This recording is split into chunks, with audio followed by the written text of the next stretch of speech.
కొత్త సంవత్సరంలో మనందరికీ చేసినటువంటి ఒక గొప్ప మేలేంటో చెప్తాను. ఇప్పుడు దావీదు సార్ చదువుకున్నటువంటి లేఖన భాగాన్ని చూస్తే దేవుడు సువార్తను అనేకులకు అందించి అనేకులను దేవుని వైపు తిప్పి అనేక ఆత్మలను రక్షించే గొప్ప అవకాశాన్ని ఎవరికి ఇచ్చారంటే దేవుడు ఎవరికి ఇచ్చారు? అతను గట్టి మాట, ఎన్నిక లేని వారికి, బలహీనులకు, ఎందుకు పనికిరాని వాళ్ళు అయినటువంటి మనని దేవుడు ఏర్పాటు చేశారు. అవునా? ఒకసారి నేను మళ్ళీ వెళ్ళి ఒకసారి వెనక్కి వెళితే మనకు ఎలాంటి చరిత్ర ఉంటుందంటే, మనం బజార్లలో తిరగనీయమని ఒకడు మనం బజార్లో తిరగాల్సి వస్తే అక్కడ మనం ముడ్డికి తాటే కట్టుకొని తిరగాలి, మనమే ఊడ్చుకోకపోవాలి. మనం ఎక్కడ పడితే అక్కడ ఉయ్యడానికి కుదరదు. మన సంఖలో ఒక ముద్ద పెట్టుకొని పోవాలి, కళ్ళు ముద్దలండి ముద్ద. మనం ఉమ్మి వస్తే మనం దాంట్లోనే ఉయ్యాలి, కానీ బయట ఉయ్యడం కుదరదు. ఇలాంటి సంక్లిష్టమైనటువంటి పరిస్థితులు ఉన్నాయి. ఇలాంటి పరిస్థితుల్లో ఉన్నప్పుడు దేవుడు మనందరినీ ప్రేమించి ఏమిచ్చారో తెలుసా? ఒక ఆత్మను పరలోకంలోనికి తీసుకొచ్చే గొప్ప ధన్యతను, ఆధిక్యాన్ని మనందరికీ ఇచ్చారు. ఎన్నిక లేని మనం, ఎందుకు కొరగాని మనం. నేను నిన్ననే ఈ యూట్యూబ్లో ఒకటి చూసా, చిత్తూరు జిల్లాలో ఒకటి జరుగుతుంది. ఏంటంటే అక్కడ ఉన్నటువంటి దళితులందరూ ఊర్లోకి రావాలంటే, ఇప్పుడు తెలుగుదేశం గవర్నమెంట్ వచ్చినప్పుడు కాబట్టి ఇప్పుడు వాళ్ళందరూ కలిసి అక్కడ నాయకులు ఏం చేస్తున్నారంటే, మీరు ఊళ్ళో వచ్చేటప్పుడు చెప్పులు వేసుకొని మా ముందు రాకూడదు, ఆ చెప్పులు తీసి ఎత్తిపై పెట్టుకొని రావాలని చెప్తున్నారు. కొంచెం అంత అభివృద్ధి సాధించడం కనుక మనం కూడా అక్కడ ఉన్నటువంటి యూత్ పిల్లలు తిరగబడి వాళ్ళందరినీ పట్టుకొట్టారు. నువ్వు కూడా రా, మా మీద ఇంత అధికారం వేయడం అంటే, ఆఖరికి మనకు కనీసం మన సొంత వ్యక్తిత్వాన్ని కూడా మనం ప్రదర్శించలేనటువంటి బలహీనమైనటువంటి వాళ్ళం మనం, ఎన్నికలేని వాళ్ళు. ఇలాంటి మనని దేవుడు అత్యధికంగా ప్రేమించడం ద్వారా, దీవించి ఆశీర్వదించడం ద్వారా, వాడు ఏ కులస్తుడైనను సరే, ఏ మతస్థుడైనను సరే, ఎవడైనాను సరే అతన్ని సువార్త ద్వారా దేవుని యొద్దకు నడిపించే గొప్ప అవకాశాన్ని మనకి ఇచ్చారు. మగపిల్లలకి ఇచ్చారనుకుంటారు కదా, ఆడపిల్లలకు కూడా ఇవ్వబడింది, ప్రతి ఒక్కరికి ఇవ్వబడింది.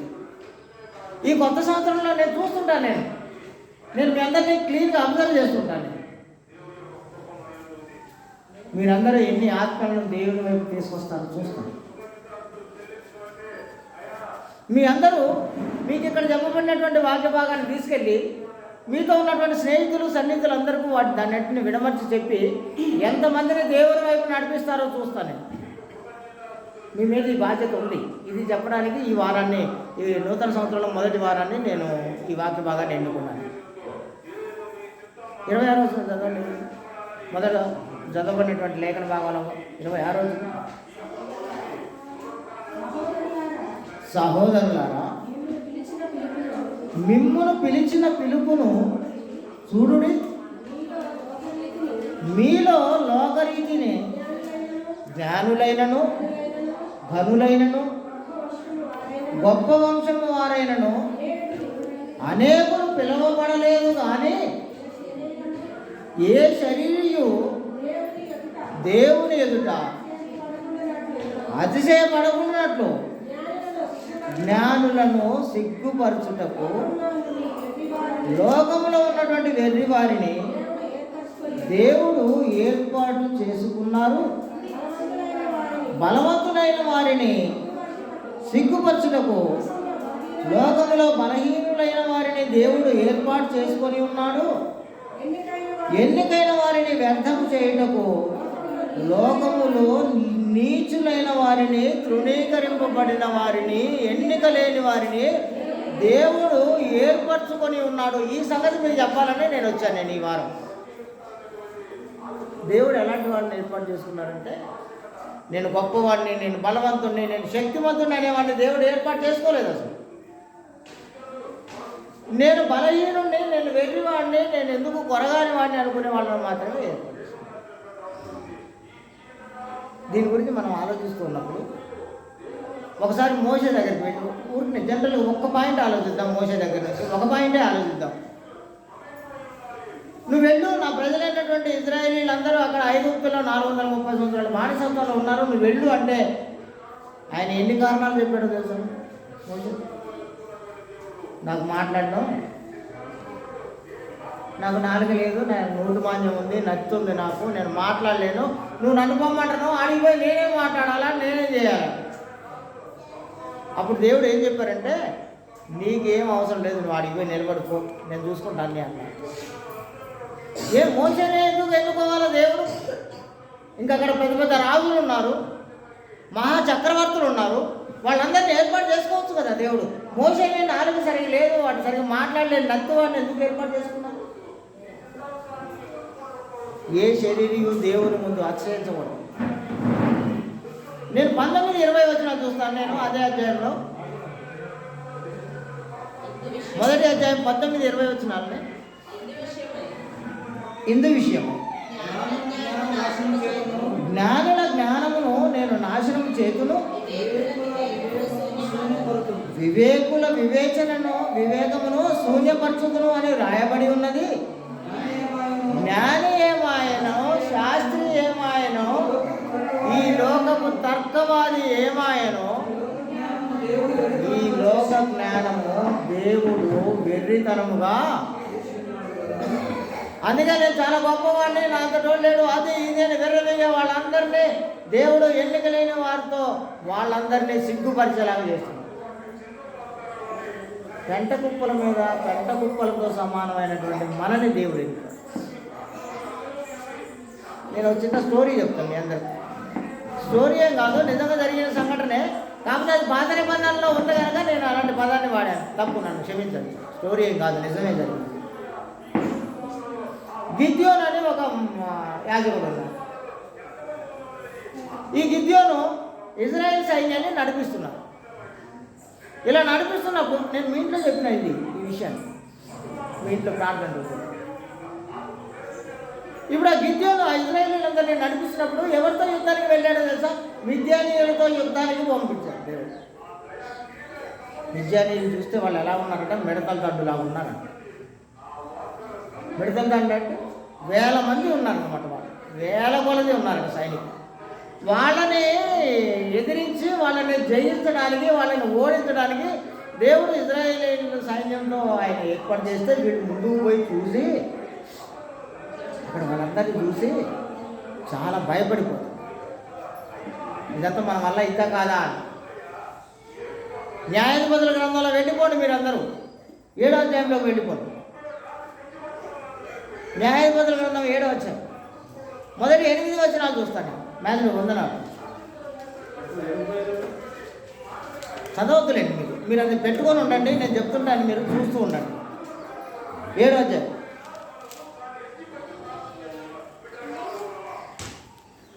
మొదటి 8 వచనాలు చూస్తాను.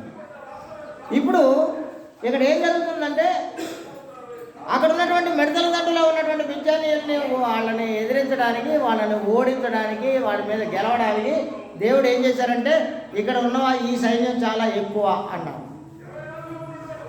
ఇక్కడ ఉన్నటువంటి సైన్యం చాలా ఎక్కువ అన్నాడు. ఎంతమంది ఉన్నారు అక్కడ? ఏరా వేగ ఎంతమంది ఉన్నారు అక్కడ? కాల్సు 33,000 మంది ఉన్నారు. మొత్తం 3వ వచనంలో చివరి చూడండి, 22,000 మంది వెళ్ళిపోయారట. అక్కడ నుంచి 10,000 మంది మిగిలారట. రెండింటితో కూడండి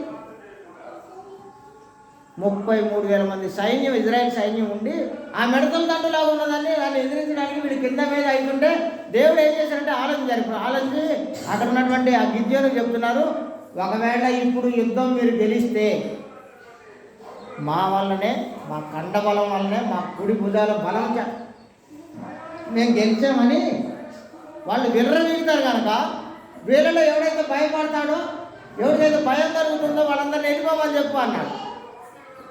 చెప్తే ఏమైందంటే 23,000 మంది వెళ్ళిపోయారు. 22,000 మంది వెళ్ళిపోయారు. ఎంతమంది మిగిలారట ఇప్పుడు అక్కడ? 10,000 మంది మిగిలారు.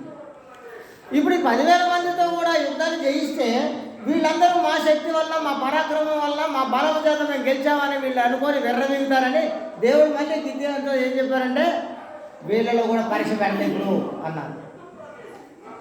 ఏం పరీక్ష పెడతారట? వాళ్ళందరినీ వాగులోకి తీసుకుపో, 10,000 మందిని తీసుకుపోయి వాళ్ళు నీళ్లు తాగడం అనే పరీక్ష పెడదాం వాళ్ళకి అన్నారు. సాధారణ మనుషులు నీళ్ళు ఎలా తాగుతారు? వాగులో నీళ్లు ఏమన్నా తాగుతారు? ఎలా తాగుతారు? వాగులో నుండి దోశలతో తీసుకొని తాగుతుంటారు, దోశలతోనే తాగుతున్నారు. కానీ దాంట్లో కొద్దిమంది కుక్క కదిగినట్టుగా అట్లా నీళ్ళలో కుక్కను పంపిస్తే ఆ కుక్క నీళ్ళు తాగుతుంది. ఎట్లా తాగిందో తెలుసా మీకు? ఎట్లా తాగిందా? 4తో తాగుతుంది అది. పాపం దానికి దోశలు పట్టుకొని తాగడం లేదు కదా. ఇప్పుడు లోపల పంపించి ఇట్లా చేసి దాన్ని గ్రేడింగ్ చేశారట. కుక్కలాగా తాగిన 300 మంది మిగిలారట. 9,700 మంది మనుషులు తాగినట్టే దోశలు పెట్టుకొని తాగారు. ఇప్పుడు దేవుడు ఏం చేశాడట? కుక్కలాగా తాగిన రోజు మిగతా 9,700 మందిని పంపించాలి. రావి సార్ ఎవరిని ఎన్నుకుంటున్నారు తెలుసా? దేవుడు ఎవరిని ఎన్నుకుంటున్నారు? బలహీనమైన వాళ్ళను, దరిద్రులను, ఎన్నిక లేని వాళ్ళను, ఎందుకు కొనగాని వాళ్ళని ఎన్నుకుంటున్నారు. ఎవరిని ఎదిరించడానికో తెలుసా? మిడతల దండులా ఉన్నటువంటి వీళ్ళు ఎవరైతే మిద్యానీయులు ఉన్నారో వాళ్ళందరినీ గెలవడం కోసం ఈ 300 మంది చాలేక వాళ్ళకి అన్నాడు దేవుడు.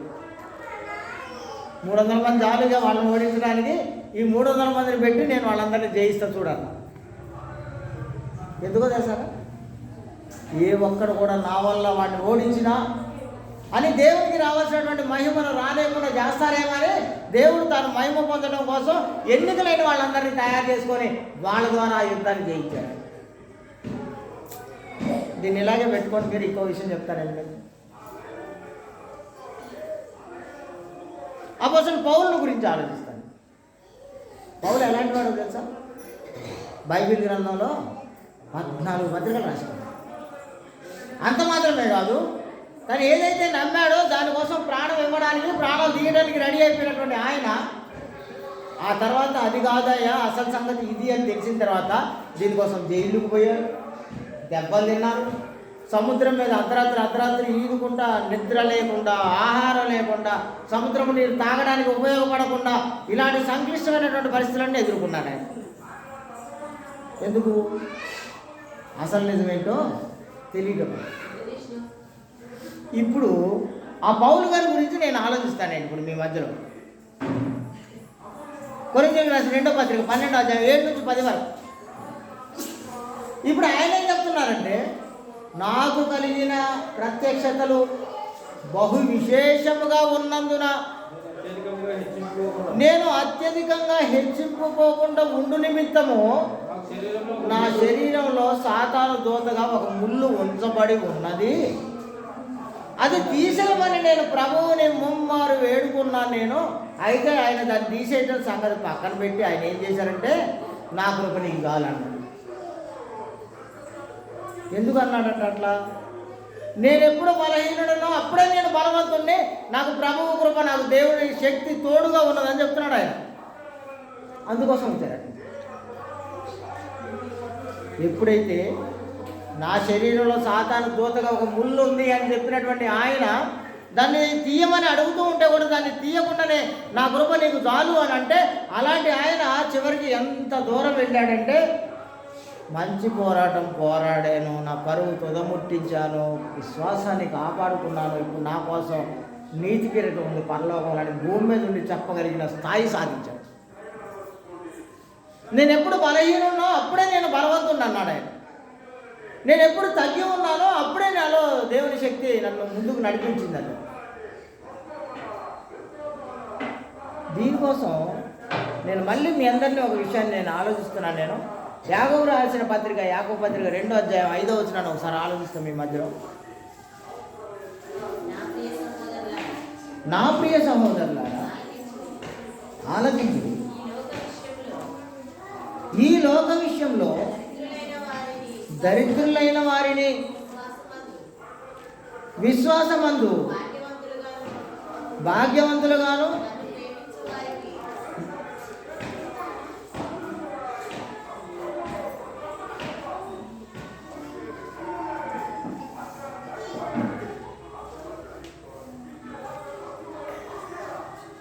అయితే మీరు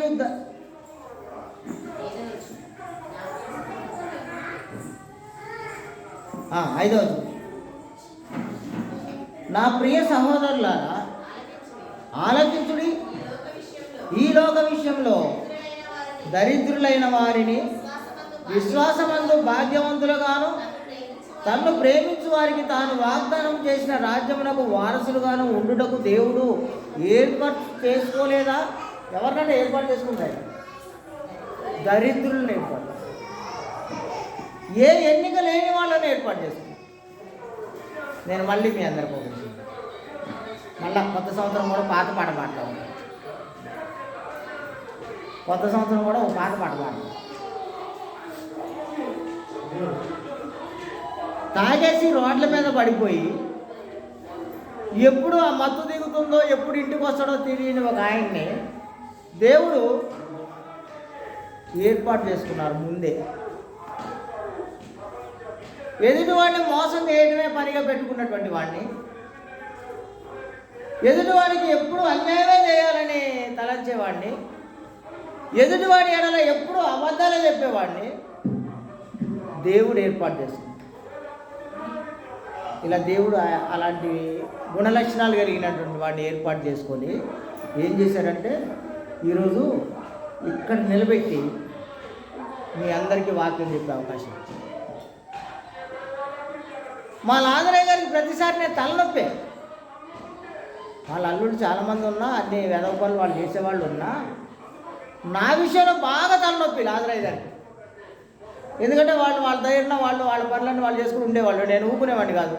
ఆడ పనులు లాంటివి కూడా నేను చేస్తూ మళ్ళీ లాదరయ్య గారి దగ్గరికి వచ్చి బైబిల్ మీద ఆయనతో యుద్ధం చేస్తుండేవాడిని. ఏమయ్యా నువ్వు అక్కడే పోతావు ఆ పరలోకం? మీ క్రీస్తు సంఘం వాళ్ళే పోతారా పరలోకం? మాకు లేదా? ఇలాంటి ప్రశ్నలు ఎత్తుండేవాడిని పోయి. లాదరయ్య గారికి తలనొప్పి నా వల్ల. అలాంటి నన్ను దేవుడు ఏర్పాటు చేయడం వల్ల ఇప్పుడు ఏం జరిగిందంటే అదే లాదరయ్య గారిని చివరి రోజుల్లో కూడా నా భుజాల మీద పోస్తున్నాను. ఎవరినైతే నేను ద్వేషించి దూషించి వాళ్ళందరినీ అవమానం చేయాలని అనుకున్నానో వాళ్ళందరికీ మళ్ళీ సేవ చేసే అవకాశం ఇచ్చారు దేవుడు. నేను మళ్ళీ మీ అందరితో నిలబడి ఇక్కడ నన్ను ఆ పాతగల్లీలో మా బసమ్మ గారు కానీ, లేకుంటే ఆ చనిపోయింది పాపం బసమ్మ గారు, నాగార్జున వాళ్ళ మమ్మీ బసమ్మ గారు కానీ, లేకపోతే ఇంకొక ఆయన కానీ, వీళ్ళందరూ నన్ను తీవ్రంగా వ్యతిరేకిస్తుండేవాళ్ళు. నా పెళ్ళి అక్కడే కనుక వాళ్ళందరికీ నేను బాగా తెలుసు కనుక వాళ్ళు ఇళ్ళకి పోయి తాగి అక్కడే పడిపోతుండేవాడిని. అలాంటి నన్ను దేవుడు ఎన్నిక చేసుకొని ఒక ఎన్నికలేని నన్ను ఎందుకు పనికిరాని వెధవలాంటి నన్ను తీసుకొచ్చేసి ఇక్కడ నిలబెడితే ఏం జరుగుతుందంటే ఇప్పుడు నేను చిన్న మునిగాల క్రీస్తు సంఘమే అనుకుంటారు అందరూ. కాదు, వైరా చర్చ్ ఆఫ్ క్రైస్ట్ మిషన్లో 66 సంఘాలకు నేను అధిపతి. అంత మాత్రమే కాదు, తెలంగాణ బైబిల్ కాలేజీకి వైస్ ఛాన్సలర్ని నేను. అక్కడ పిల్లలందరికీ మహాజ్ఞానాన్ని నేర్పే గొప్ప అవకాశాన్ని దేవుడు నాకు ఇచ్చాడు. ఇవన్నీ ఇలా ఉంటే మనం వెళ్ళి వరద బాధితులకు సహాయం చేసింది కావచ్చు, ఇంకేదైనా కార్యక్రమం చేసింది కావచ్చు. వాళ్ళైనా మనకు బంధువులా స్నేహితులా? మనకేమైనా బంధువులా? వాళ్ళు ఇజ్రాయెల్ సార్ ఎవరైనా మీ చుట్టాలు ఉన్నారో దాంట్లో 200 మందికి మనం దుప్పట్లు ఇచ్చినప్పుడు కానీ, ఆ 200 కుటుంబాలకు మనం సరుకులు అందించినప్పుడు కానీ, ఒక 150 మందికి మనం వేడి భోజనం తీసుకుని అందించినప్పుడు కానీ వాళ్ళని మీ చుట్టాలు ఉన్నారా ఎవరైనా? మరి ఎందుకు మీరు పోయి ఇంటికి పోయి ఇచ్చి వచ్చారు? ఎందుకని వాళ్ళందరూ ఎన్నిక లేని మనని దేవుడు ఏర్పాటు చేసుకున్నది ఎందుకు అంటే ఒక ఆత్మనైనాను తన సన్నిధికి వాళ్ళు నడిపియాలి. ఊరికినే జనరల్గా నేను మళ్ళీ చెప్తున్నా, మనం రోడ్ల పట్టి నడిస్తే మనం ముట్టికి తాటే కట్టుకొని నడవలసిన పరిస్థితిలో ఉన్నటువంటి మనందరినీ తీసుకొచ్చి ఈరోజు ఎవడైనా సరే దేవుని సన్నిధిలో అనగా పరలోకంలో చేరాలి అంటే వాడికి మనమే ఆయుధాన్ని పెట్టారు, మననే మూల సూత్రం పెట్టారు దేవుడు. మనం వాక్యం ప్రకటిస్తే తప్ప వాడికి పరలోకం రాదు. మనం వాక్యం చెప్పకపోతే వాడు మారు మనసు రాదు. మనం వాక్యం చెప్పకపోతే వాడు బ్యాప్టిజం పొందడు. మనం వాక్యం చెప్పకపోతే వాడు స్థానిక క్రీస్తు సంఘంలో జాయిన్ కాలేడు. స్థానిక క్రీస్తు సంఘంలో వాడు జాయిన్ కాకపోతే పరలోకమే రాదు. అంటే ఒక ఆత్మ యుగ యుగాలు అగ్నిలో కాలకుండా వారిని దేవునితో కలిసి ఆయన కుమారుడితో కలిసి సంతోషం ఆనందం అనుభవించే విధంగా చేసే ఒక గొప్ప పనిని, ఆ భారాన్ని దేవుడు మన మీద పెట్టేసి, మనం ఎవరో తెలుసా? ఎన్నిక లేని వాళ్ళు, ఎందుకు కొరగాని వాళ్ళం. చాదనైతే ₹1 కోటి ఉన్నటువంటి వాడు ఎవడైనా ఒక ఆత్మను పరలోకం తీసుకెళ్ళడేమో ఒకసారి మీరు ఆలోచించండి ఒకసారి.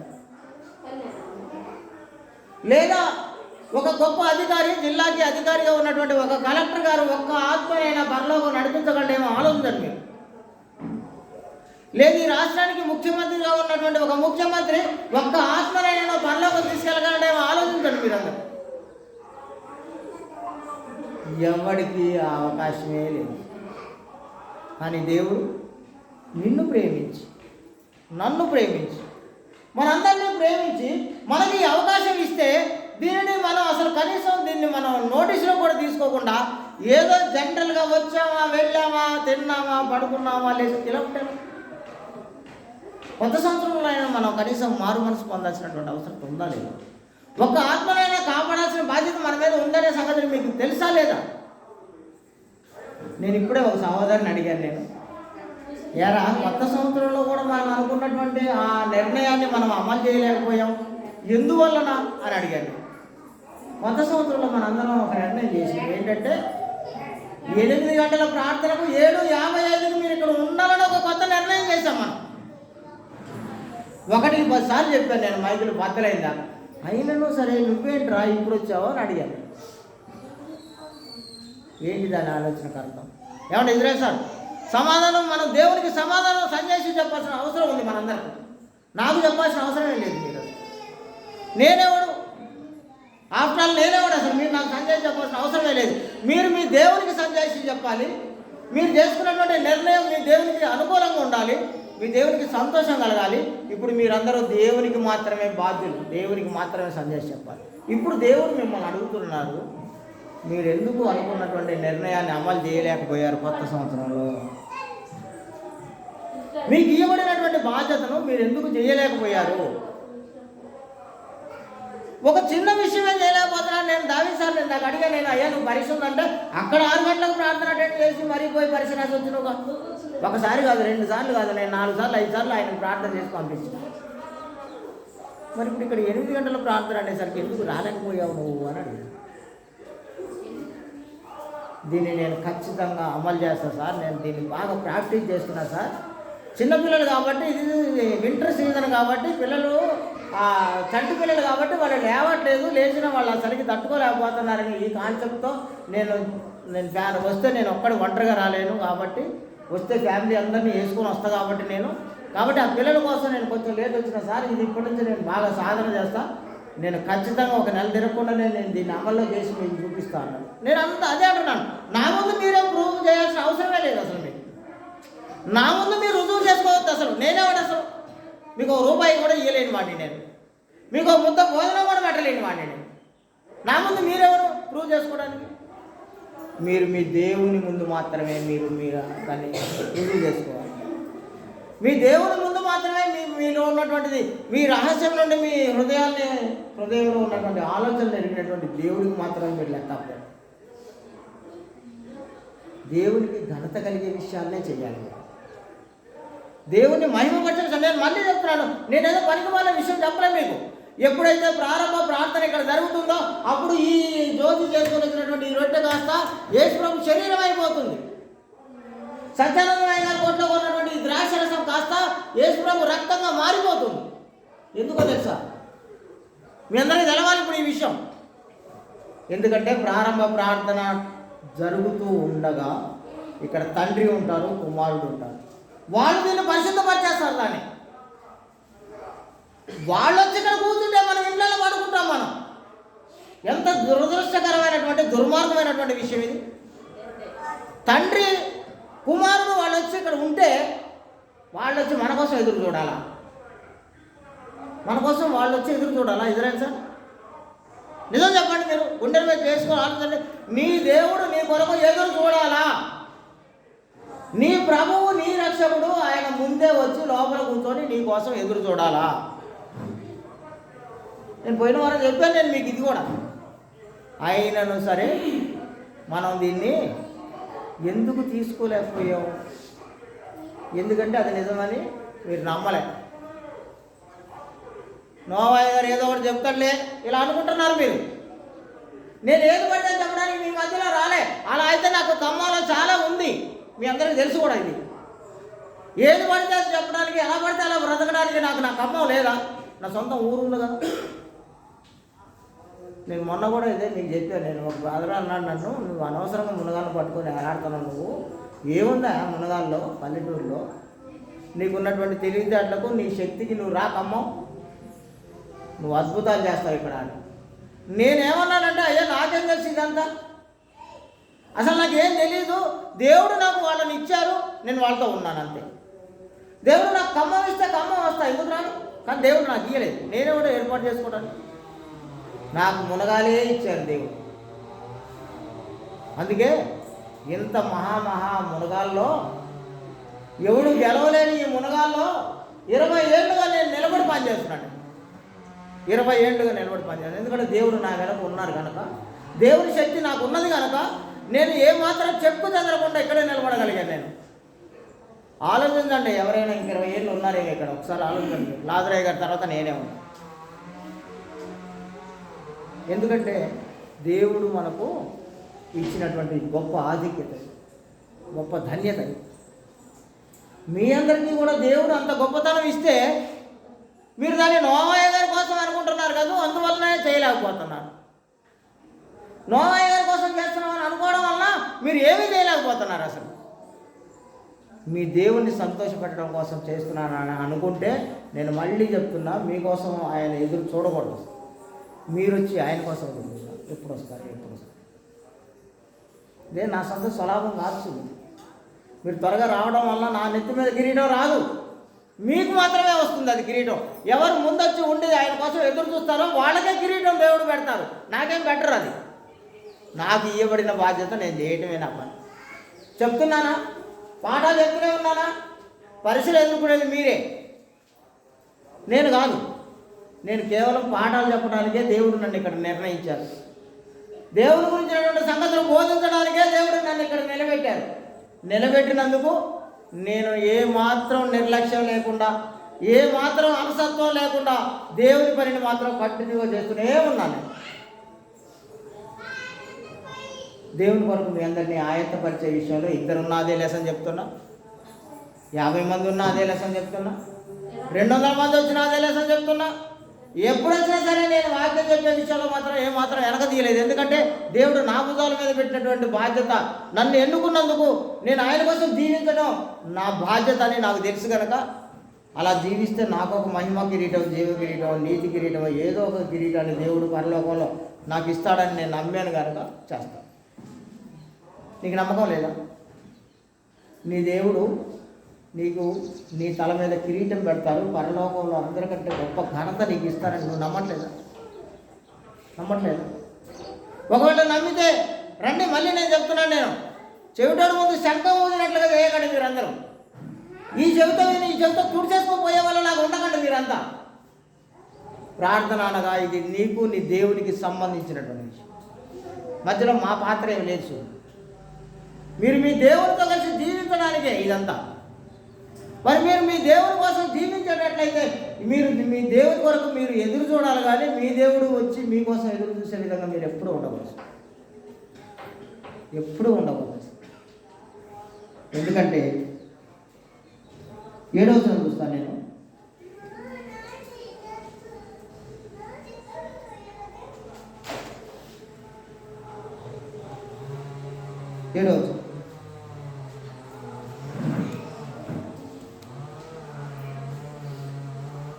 కొరింథీయులకు రాసిన మొదటి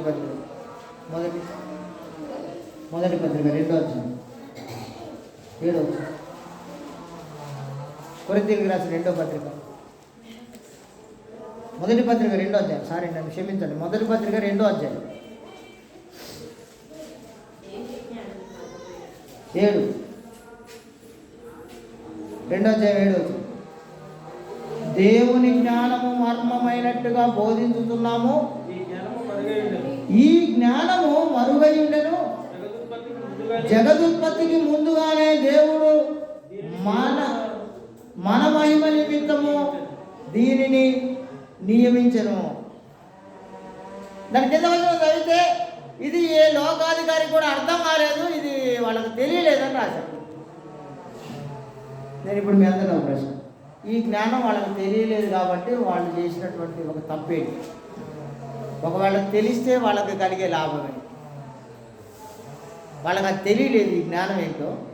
లోకంలో ఉన్న వాడికి ఈ జ్ఞానం అంటే ఏంటో తెలియకపోవడం వల్ల వాళ్ళందరూ కలిసి ఒక తప్పు చేశారండి. ఏంటో తప్పు? గట్టిగా మాట్లాడచ్చు. వాళ్ళు ఆయనను సిలువ వేశారు. ఆయన రక్షకుడని వాళ్ళకి తెలియలేదు. ఆయన దేవుడు పంపించారని ఆయన వచ్చి ఆయన భుజాల మీద రాజభారాన్ని పెట్టుకొని అక్కడ ఉన్న వాళ్ళందరి ఆత్మలను రక్షించడానికి వచ్చాడని వాళ్ళకి తెలియలేదు ఈ జ్ఞానం. ఈ జ్ఞానం తెలియకపోవడం వల్ల వాళ్ళు చేసినటువంటి పెద్ద పొరపాటు ఏంటంటే ఆయనను సిలువ వేసేసి, అది వాళ్ళు చేసిన తప్పు అయినప్పటికీ లోకానికి అది మేలు జరిగింది. ఏంటా మేలు అంటే, యేసు ప్రభు సిలువ వేయబడకపోతే, ఆయన చంపబడకపోతే, ఆయనని సమాధిలో పెట్టకపోతే, తిరిగి మూడో దినాన దేవుడు లేకపోతే మనకి రక్షణే లేదు, రక్షణ ప్రణాళిక అమలే లేదు. వాడు తెలియక చేసి ఆ తప్పు చేసినా కూడా అది మనందరికీ దేవుడు మేలుకరంగా దాన్ని మార్చేస్తాడు. దేవుడు మీ అందరినీ దీవించాలని ఆశీర్వదించాలని కోరుకుంటున్నాను. కిందికి వచ్చి చదవండి, ఏముంది అసలు 8వ వచనం. అది లోకాధికారులలో ఎవరికీ తెలియదు, అది వారికి తెలిసి ఉండిన ఎడల మహిమా స్వరూపియగు ప్రభువును సిలువ వేయకపోయి ముందురు అని. వీరిని సిలువ వేయండి, సిలువ వేయండి అని కేకలు వేసేవాడు కాదు వాళ్ళు. మా కోసం బరబ్బను వదిలిపెట్టండి, ఈయన మాత్రం ఉరి తీయండి, ఆయన సిలువ వేయండి, ఆయన తీసుకుపోయి చంపేయండి అని కేకలు వేసేవాడు కాదు వాళ్ళు. వాళ్ళకి తెలియలేదు అంతే ఈ జ్ఞానం. ఈ జ్ఞానం దేవుడు తన ప్రజలైనటువంటి ఇజ్రాయేలీలకే తెలియలేదు, కానీ నిన్ను ఏర్పాటు చేసుకొని నన్ను ఏర్పాటు చేసుకొని ఆయన ఈ జ్ఞానాన్ని తీసుకెళ్ళి అనేకులకు చెప్పి వాళ్ళని రక్షించు నా దగ్గర తీసుకెళ్ళి. ఇంత పెద్ద ఉద్యోగం మనకి ఇస్తే నీ ఉద్యోగం నాకు అవసరం లేదంటున్నాను. ఎవడు కావాలి ఆయన ఉద్యోగం? మేము అటు కూలికి పోతే 300 వస్తాయి, 400 వస్తాయి అంటున్నారు మీరు. దేవుడేమో నీకు ఇంత పెద్ద ఉద్యోగం ఇచ్చి నశించిపోయిన వాళ్ళందరినీ తీసుకురా నా దగ్గరికి తీసుకొచ్చి ఆయన వాళ్ళందరినీ పరలోకం పంపించాలి. నీకు పెద్ద ఉద్యోగాన్ని అంటగడితే దేవుడు మీ అందరికి అప్పచెప్తే మీరేంటో తెలుసా, నా గొర్రెలు ఉన్నాయి, నా బర్రెలు ఉన్నాయి, నా ట్రాక్టర్ ఉంది, నా పొలంలో కూలి ఉంది, నా ముఠా అంతా ఉంది, నేను నా బిడ్డ వచ్చింది, నా గొడ్డు వచ్చింది, నా చుట్టం వచ్చిండు, ఈ ఆలోచిస్తున్నారు మీరందరూ. ఎంత సిల్లీ సంగతి లేదు, ఎంత తుచ్చమైనటువంటి సంగతి. ఇప్పుడు సపోజ్ నేను పోయినసారి చెప్పినట్టే మళ్ళీ ఒక ఎగ్జాంపుల్ తీసుకుంటా. నేను అమ్మగారిని అత్యధికంగా ప్రేమించి ఇవాళ ప్రార్థన వద్దులే అనగానే నేను కూడా ప్రార్థన మానేసి ఇంట్లో ఉన్నాను. ఏం జరిగిందో తెలుసు, ఆమె వెనకానికి పోయింది, ఆమె వెనకనే నేను కూడా. అదే నేను నువ్వు వస్తే రా, సస్తే సావు, నాకు అనవసరం అని నేను వచ్చిందని. అప్పుడేం జరిగిందో తెలుసు, అప్పుడు దేవుడు నాకు ఇస్తానని వాగ్దానం చేసింది, నాకు ఇచ్చేసి ఆమె తీయలేదు. కానీ నేను చెప్పిన మాట విని ఆమె కూడా నాతో పాటు పడిచి మళ్ళీ వచ్చింది అనుకోండి, మేము ఇద్దరం కలిసి వెళ్ళిపోయి ఆ పని చేసినాం అనుకోండి, అప్పుడేం జరుగుతుందో తెలుసా, ఇద్దరం కలిసి దాంట్లో వెళ్ళిపోయి. అంటే దీని అర్థం ఏంటంటే, ఎవరు దేవుని కార్యాలు చేస్తారో, ఎవరు దేవుని పనిని ఆచరిస్తారో, ఎవరు దేవుని పనిని ఇది నా పని బాధ్యతతో చేస్తారో వాళ్ళు ఖచ్చితంగా దేవుని యొక్క ఉంటారు. ఇంత గొప్ప ధన్యతను, ఎంత గొప్ప ఆధిక్యతను దేవుడు మనకిస్తే కాలుతో ఇలా నెట్టేస్తాం, చేతులతో ఇలా తోసేస్తాం. ఇది నాకు అవసరం లేదు పో, నా జ్ఞానమే గొప్పది, నేనే గొప్ప, నా అంత మించినోడు లేడు, నువ్వు చూపేవా ఇక్కడ చూపి, నువ్వు యేసుప్రభుని తండ్రిని ఇక్కడ చూపి అని అడుగుతావు నువ్వు నన్ను. అది నీ కళ్ళకు, ఆ శారీరకపరమైనటువంటి నీ నేత్రాలకు గుడ్డితనం ఉన్నంతసేపు నీకు కనపడ్డాయి. అప్పుడు నీకు ఇది రొట్టెలాగానే కనపడింది, యేసుప్రభు శరీరంలాగా అసలు కనపడదు నీకు. అది ఇది ద్రాక్ష రసంలాగానే కనపడింది, యేసుప్రభు రక్తం అని నీకు కనపడదు. అసలు నీ కళ్ళకు గుడ్డితనం వచ్చిందిగా. ఈ యుగ సంబంధమైనటువంటి దేవత నీ మనోనేత్రాలకు గుడ్డిదనం కలగజేసింది కనుక నీకు ఇవన్నీ గుర్తించే శక్తి ఉండదు నీకు. కనుక బాక్సులు వేసే ముందు నువ్వు ఇది నా దేవునికి, దేవుడు నాకు ఇచ్చినటువంటి దానిలోంచి నేను నా దేవునికి ఇస్తున్నానని నువ్వు దీంట్లో వేయలేవు. అప్పుడు నీకు ఆ మనసు రాదు. ఏమని మనసుతో ఉంటావు తెలుసా? మావయ్య గారు ఎట్నో గట్ట ఏదో ఒకటి చేసుకుంటారులే అవి అని. కానీ నా దేవుడు నాకు ఇచ్చిన దాంట్లోంచి నేను నా దేవుడికి తిరిగి ఇస్తున్నాను అనుకుంటే నువ్వు దాంట్లో ఏం వేస్తావో తెలుసు? ఏమేస్తావు? మనం అనుకోవట్లేదు కాబట్టి వేయలేదు అంతే. నేను నా దేవుడికి ఇస్తున్నాను అనుకోకపోవడం వల్ల మీరు వేయలేకపోతున్నారు. అందుకోసమే ఏం జరుగుతుందంటే కొత్త సంవత్సరం రోజు, నిన్న కొత్త సంవత్సరం రోజు ఏం జరిగిందో మీ అందరికీ చెప్పాలి. ఇప్పుడు నేను ఇది ఆన్లైన్ కదా చెప్తా, అయినా సరే ఆన్లైన్ కదా చెప్తా. ఇది ఒక 20 రూపాయలు కొత్త సంవత్సరం వచ్చినటువంటి కానుక, కొత్త సంవత్సరం వచ్చినటువంటి కానుక, కొత్త సంవత్సరం నూతన సంవత్సరం. ఇది ఇంకో 20 రూపాయలు. ఇది ఇక్కడ అంటించేసి దాంట్లో పోయింది లోపల తొక్కేసి. ఇది ఇంకో 10 రూపాయల నోట్. కొత్త సంవత్సరం సమయం. నేను మామూలు టైం చెప్పట్లేదు మీకు. అసలు మామూలు టైంలో ఎట్లా గట్ట నెట్టేశారని నేను చెప్పట్లేదు. క్రొత్త సంవత్సరం దేవుడు దీవించి ఆశీర్వదించి నిన్ను ఇంకొక కొత్త సంవత్సరంలోనికి పంపిస్తే నువ్వు వచ్చి దేవుని సన్నిధిలో ఏం వేస్తున్నావో తెలుసా? పనికి మాలినవి చినిగిపోయినవి తెచ్చేస్తున్నావు. ఎందుకు వేసావో తెలుసు? ఇది దేవుడికి వేస్తున్నాను అనుకోలేదు. ఇది అనుకుంటే వేసేవాడివి కాదు. ఇది నోవాయి గారికి ఏమయ్యా, ఆయనకి ఏంటంటే బోలెడు తెలియదేట్లు ఉన్నాయి. 2 నిమిషాల్లో మార్చుకుంటాడే ఆ నోట్లు. నాకు మారట్లేదు కానీ ఆయనకి ఎందుకు మారమనుకోవడం వల్ల వేస్తున్నావు నువ్వు తెచ్చి. అవును, అందుకో వేస్తున్నారు దాంట్లో. నోవాయి గారికి ఏమయ్యా, ఆయనకు బోల్డ్ తెలివితేటలు ఉన్నాయి. 2 నిమిషాల్లో మార్చేసుకుంటాడు ఆయన. ఆయనే మార్చుకుంటాడులే, మనకంటే ఇక్కడ కొట్లలో మారట్లేదు కానీ అని తెచ్చేస్తున్నారు. అంటే కానుక నోవాయి గారికి అనుకోవడం వల్ల వేయలేకపోతున్నారు మీరు. కానీ కానుకలు నా దేవునికి నేను ఇవ్వాలి, నా దేవుని పని జరగాలి, నా దేవుని కొరకు నేను జీవించాలని ఇలా ఆలోచించిన ప్రతి ఒక్కడు కూడా శ్రేష్టమైనటువంటి సంగతులు వేస్తాడు. కయ్యను లాంటి సంతానం కానుక అర్పించడు ఎవడు. ఇది కయ్యను లాంటి కానుక. ఇది కయ్యను వేసినటువంటి కానుక లాంటి కానుక. ఇది కయ్యను సంతతి వేసినటువంటి కానుక. ఇది దేవుడికి వేసింది కాదు. హేబేలు లాంటి కానుక కావాలని దేవుడు ఎదురు చూస్తున్నాడు. అంటే హేబేలు తీసుకొచ్చి 1,00,000 రూపాయలు తెచ్చి దాంట్లో వేయలే. ఏం వేసిండో తెలుసా? తన దగ్గర ఉన్న వాటిలో శ్రేష్టమైనదే వేసాడే కానీ 1,00,000 రూపాయలు ఖరీదైతే తెచ్చేయలే. శ్రేష్టమైనది నా దేవునికి నేను ఇలాంటిదే ఇవ్వాలని అనుకొని ఇచ్చాడు. మీ అందరికీ కొత్త సంవత్సరం నేను ఇదే బోధించడానికి వచ్చాను. నేను మీ అందరికీ మొదటి ఆదివారం దిన నీవు నీ దేవుని చేత ఏర్పాటు చేయబడ్డావు. నువ్వేమీ పెద్ద ఆఫీసర్ అని నిన్ను ఎన్నుకోలేను. పెద్ద గొప్ప కులస్తుడు పుట్టావని నిన్ను ఏర్పాటు చేసుకోలే ఆయన. నువ్వు ధనవంతుడివి, నిన్ను తీసుకొచ్చి ఏర్పాటు చేసుకుంటే నీ దగ్గర ఉన్నటువంటి కోట్ల రూపాయలు తెచ్చి ఇక్కడ కానుకలు వేస్తామని దేవుడు నిన్ను ఏర్పాటు చేసుకోలే.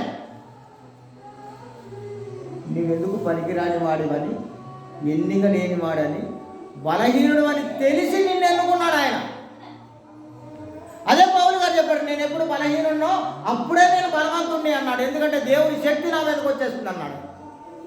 మరి మనం ఏది ఆలోచించాలి. మీరు కొత్త సంవత్సరం మళ్ళీ చెప్తున్నా మీకు, మళ్ళీ చెప్తున్నా, మీరు మీ దేవుని కోసం పనిచేయండి. నేను అందుకే చేస్తున్నాను. నేను అలాగే చేస్తున్నాను. ఎంత కష్టం వచ్చినా, ఎంత శ్రమ వచ్చినా నేను ఎందుకు తప్పకుండా ఈ పని ఎందుకు ఒక్క ఆబ్జెక్ట్ కూడా లేకుండా ఎందుకు దీన్ని నేను ముందు కొనసాగించగలను అంటే నేను నా దేవునికి పనిచేస్తున్నానని అనుకోవడం వల్లనే నాకు ఇది సాధ్యమైంది. కేవలం నేను ఇలా అనుకోవడం వల్లనే ఇది సాధ్యం నాకు. మీకెవరికి మీరందరూ బాధపడకుండా ఉండడానికి ఒక విషయం, బాధపడే విషయం చెప్తా. బాధపడకుండా ఉండండి. బాధపడే విషయం చెప్తా. బాధపడకుండా ఉండండి. నేను కొత్త సంవత్సరం రోజు 1వ తారీఖు నాడు నేను ముందు రావాలని వచ్చిన వాళ్ళందరినీ మీరు కారులో వచ్చేయండి అని. కానీ నేను వచ్చి చర్చిలోకి వస్తే చర్చిలో నాకు ఏం కనపడిందో తెలుసా మీ అందరికీ? చర్చిలో ఏం కనపడిందో తెలుసా? నాకు జిమ్మన్న ఒక్కడే జిమ్మన్న ఒక్కడే తెలుగులు కాడతాను.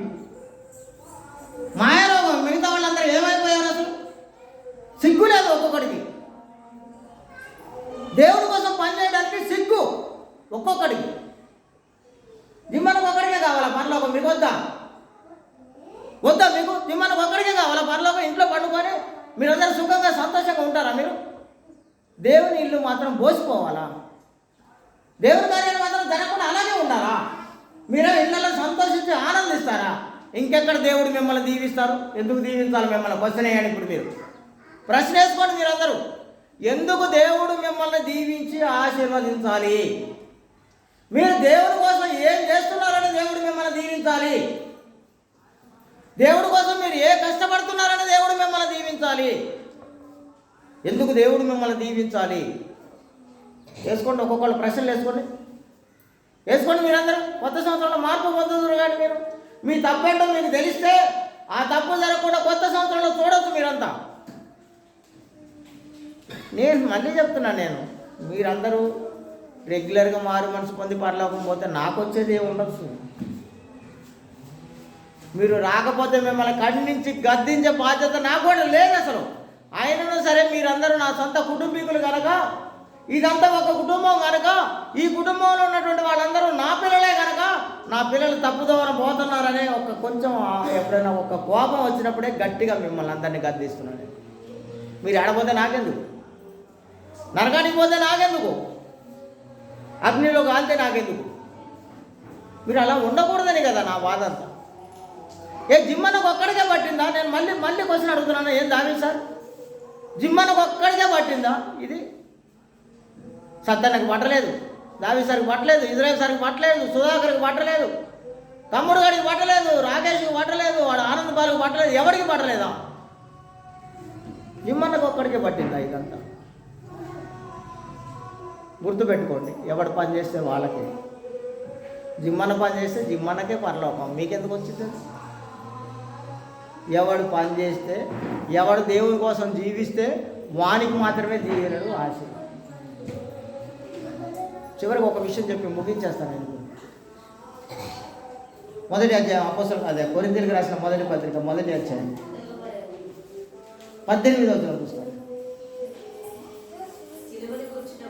సిలువను గూర్చిన వార్త నశించుతున్న వారికి వెర్రితనము కానీ రక్షింపబడుతున్న మనకు ఇది తెలుసా మీకు? అసలు మీకు తెలుసా ఇది దేవుని శక్తి? ఈ సువార్త భారము, ఈ సువార్త బాధ్యత మీ భుజాల మీద ఉందనే సంగతి మీకు తెలుసా? ఎవడో నశించిపోయేవాడికి అది వెర్రితనం. మొన్న మన దగ్గర ఒక సహోదరుడు బ్యాప్టిజం తీసుకుంటే వాడిని పడగొట్టిన దాకా నిద్రపోవట్లేదు మనం. ఆ ఫోటో తీసుకుపోయి వేరే గ్రూపుల్లో షేర్ చేస్తున్నాడు. అంత అవసరం వచ్చింది వాడికి? వేరే గ్రూపుల్లో షేర్ చేసి వాడి ఆత్మీయ జీవితాన్ని చెడగొట్టే అంత అవసరం ఏమొచ్చింది వాడికి? ఏంటంటే నువ్వు నాశనం అయిపోతున్నావు కనుక ఎదుటోడు కూడా నాశనం కావాలనే కోరిక నీది. నువ్వు నశించిపోతున్నావు కనుక వాడెందుకు బాగుపడాలనే కోరిక నీది. అందుకే బాగుపడ్డోడే తీసుకుపోయి చెడగొట్టాలని చూస్తున్నావు. అందుకే అసలు ఇవాళ ప్రార్థనకు వస్తాడని నేనైతే అనుకోలే.